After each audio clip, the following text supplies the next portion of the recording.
राष्ट्रहित टाइम्स, राष्ट्रहितासाठी समर्पित news channel. Satara Pune महामार्गावर वेळ तालुका भोर गावच्या हद्दीत मंगळवारी दिनांक 14 जानेवारी रोजी सायंकाळी 5:30 वाजताच्या सुमारास झालेल्या भीषण अपघातात दुचाकीस्वाराचा मृत्यू झाला। अपघातानंतर टेम्पो चालक घटनास्थळावरून फरार झाला असून या प्रकरणाची नोंद राजगड पोलीस ठाण्यात करण्यात आली। या अपघातात गणपत पांडुरंग इमडे वय वर्ष 37 राहणार गुजरवाडी पुणे, मूळ राहणार शिकारा तालुका मुखेड जिल्हा नांदेड यांचा मृत्यू झाला। या प्रकरणी त्यांचे भाऊ शंकर पांडुरंग इमडे यांनी पोलिसात तक्रार दिली आहे।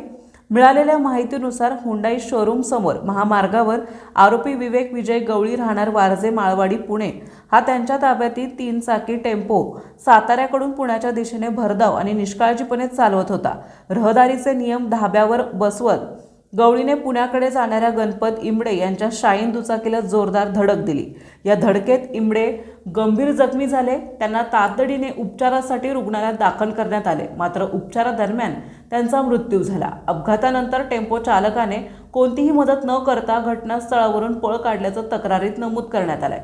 या घटनेमुळे परिसरात हळहळ व्यक्त करण्यात येत असून काही काळ महामार्गावरील वाहतूक खोळंबली होती। पुढील तपास राजगड पोलीस ठाणे करीत आहे।